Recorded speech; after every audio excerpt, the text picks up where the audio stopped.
Previously on Be Strong, Be Naked.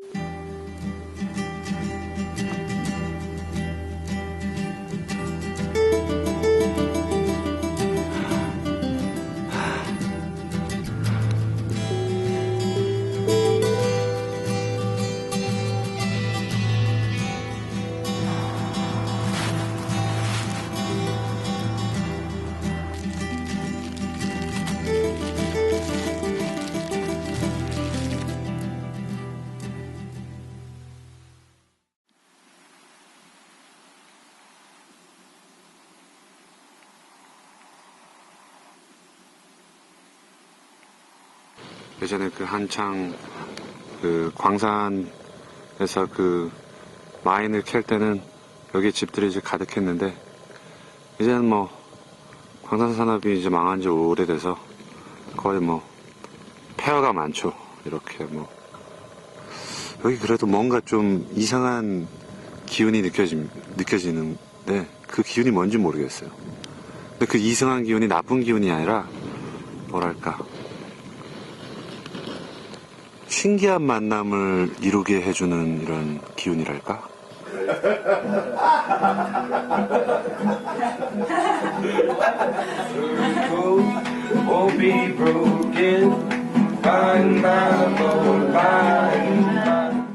여기 트레이닝가에 여기 그 고스트 타운 카페라는 곳에 왔는데 여러 군데서 온 여행객들이 여기 카페에 도착해서 눌러 살고 있습니다. 저마다 각자 다른 이야기들이 있는데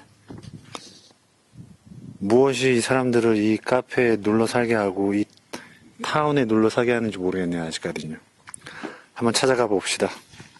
좀 흥미로운 곳인 것 같아요. 여기. It's an experience to live here.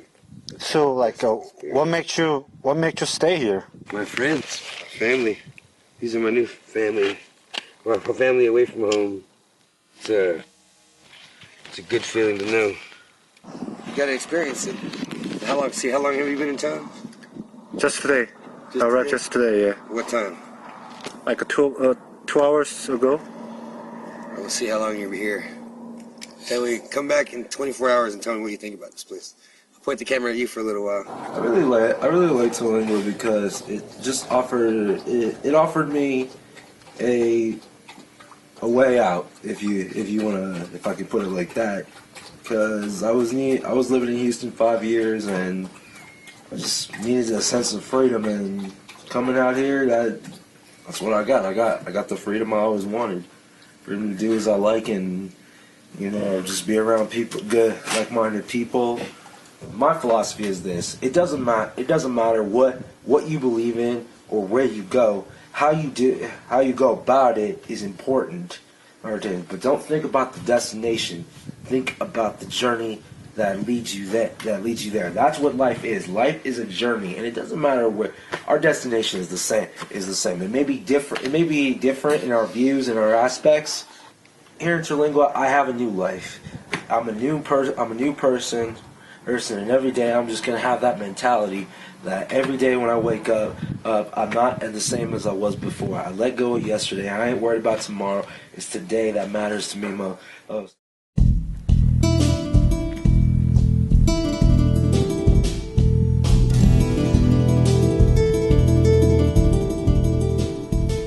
여기가 그 광산 지역이었는데 처음에 이 사람 페르라는 이 사람이 1903년도에 여기 트루잉가에다가 그 마인 컴퍼니를 세웠는데 이 보면 1885년부터 광산이 문을 닫는 이 1945년도까지 많은 역사적인 일들이 있었습니다.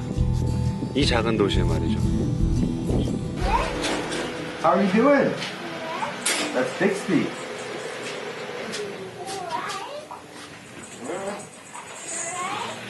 Wanna ride, yeah, come on, bro.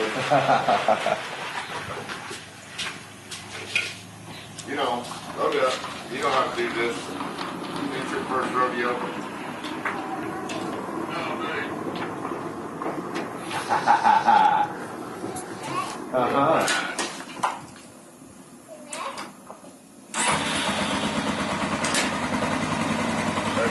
go right here. Hang on right here. There you go. Wow, it's a really beautiful. It's a knee. It's amazing, huh? Yeah, it's so neat. The mule ears over there. That's what they call those two peaks that kind of go like that. Yeah. They call it the mule ears. And there's like a kind of mountain behind it. So it's supposed to look like a mule laying down. And that mountain right behind it's like its back. And then the mule is looking that way. So you see his ears and a little bit of a snout. Mm-hmm. It's really cool. I think it's that one over there. It's called Christmas Mountain.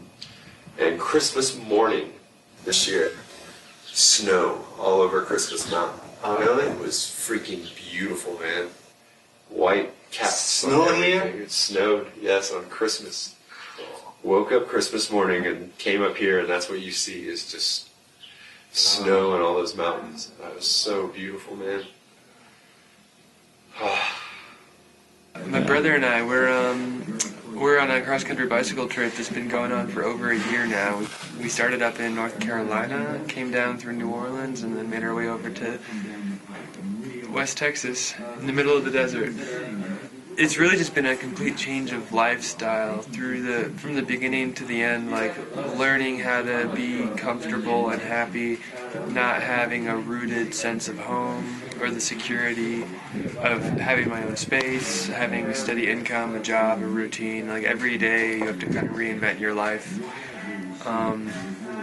But I found comfort and routine in that now. That's the funny thing. After doing it for so long, that's what's comfortable to me now. And the idea of being grounded in a home with a job is kind of terrifying to me. Oh, yeah? So, yeah. So it suits me now. This is my life. And it's just what I do now. It doesn't seem too different anymore. Terlingua. Yeah. Yes, that's where we are now. The Ghost Town Cafe. Go in there, order the Coyote Special. Very good biscuits and gravy. But this town is something like I've never seen before. We've been over 3,000 miles on this trip, and we've gone through a lot of towns, a lot of land, and this is special. How special? Well, just on the surface level, you see a much stronger sense of intimacy and locality with the community, I would say. I mean, there's no McDonald's, there's no Walmart, there's no Dollar General, those things, that corporate culture doesn't exist here. And I mean, it's kind of, the chicken or the egg question, I guess. It doesn't exist because people don't want it, and because it doesn't exist, people are able to be more self-reliant and to have local businesses and homegrown community without having those much bigger moneyed interests kind of dictate production and exchange and consumption in the town, which has been really inspiring for me, and just to see what grows out of it. You have people living on homesteads in the middle of the desert, scraping by, collect. There's like a few inches of rainfall every year, and they collect what they can and get it in the cistern so they can use water for the rest of the year. There are people that figured out how to grow food out here using desert sand. People, there's a lot of musicians, like really talented musicians. Like you can just walk up on the porch any day and everyone's just hanging out. Really talented musicians just playing because they want to play. They're not trying to make money. They're just hanging out with their friends, and that's what they do. So trading the guitar back and forth, and and everyone is so friendly and accommodating. We've been invited to stay. I mean, we're sleeping. We're living in a bar right now. I mean, we're sleeping behind the bar in a tent. And, Me too. And the people who work at the bar are doing the same thing. And it's like a whole family that runs this place. I mean, it's not a blood family, but people treat each other like family. Mm-hmm.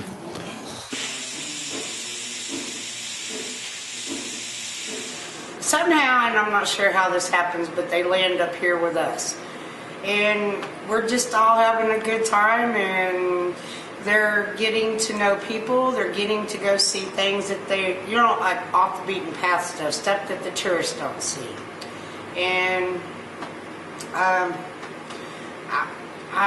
that's all I can tell you about it, because I don't know why. I mean, it amazes me that they do, so I don't know, but I'm glad it's happening, I've got to meet some really nice kids, kids, they're grown-ups, but I don't know, we just all kind of have a family thing and bond up here.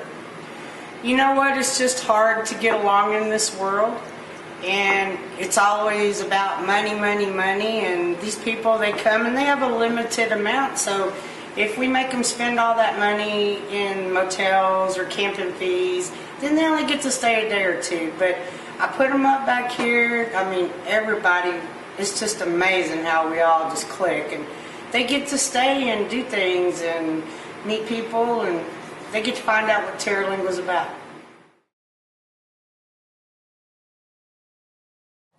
저는 오늘 여기 나와서 오랜만에 오랫동안 묵혀둔 그 라운드리도 하고, 그리고 저기 코인 넣고 하는 그 샤워장이 있어요.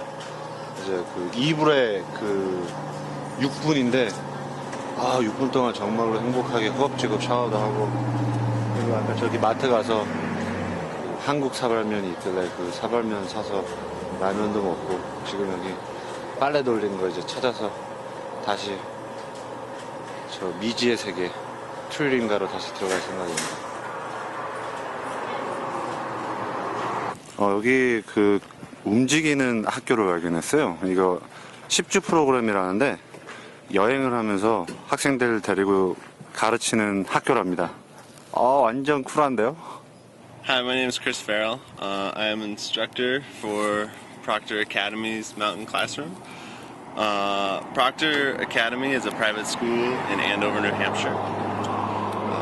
We have about 340 students, and part of the school we have experiential education opportunities, which include, we have a mountain classroom. This has been running for almost 40 years. My name's Charlotte. I'm from Connecticut. Okay. Yeah.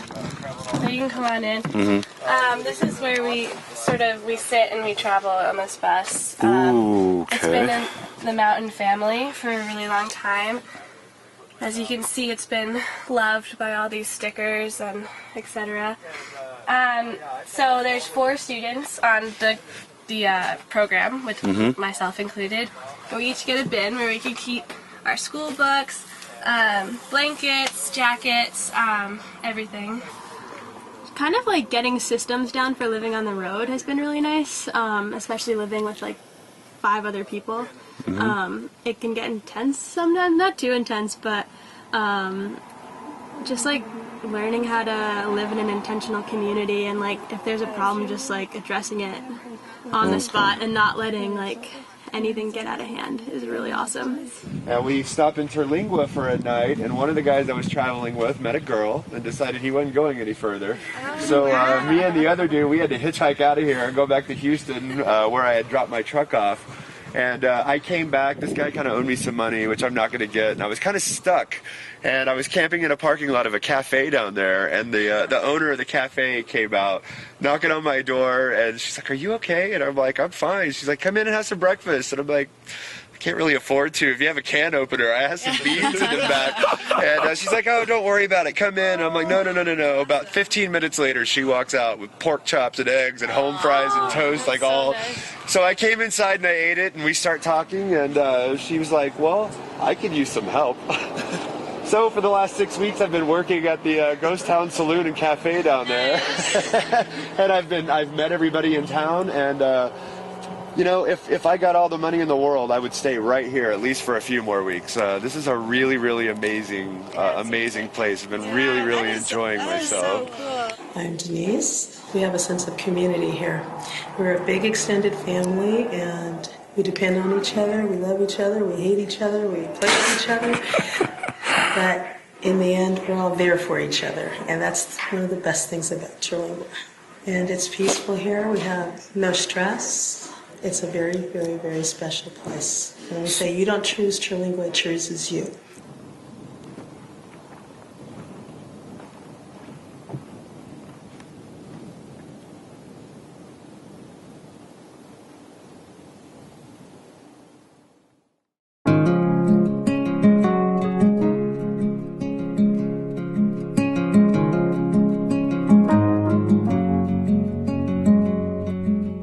Sarah was a butterfly, golden wing, flying south for the winter in a blurry dream. A big wind blew and she lost her way.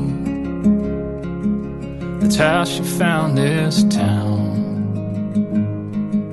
She stayed around the fountain by the old town hall, made friends with a rabbit and a yellow dog. But the winter's chill sent them all inside. That's how she found this church. And she hung out on the ceiling and on the wall in the chapel on Saturday Road, living on crackers and holy water and watching the Sundays roll. And there were 2 or 3 weddings in a week sometimes. Lovers turned bride and groom, with the brown-haired preacher and his red-haired wife and Sarah on the roof. She thought I wish someone could love me too. These are corn tortillas made out of the corn tortilla flour that you get from the supermarket. It's called masa in Spanish. And the best way to make them is, it tells you to use water to mix it, but the best thing is to use boiling water. Okay. Slowly. Oh, it gets mine.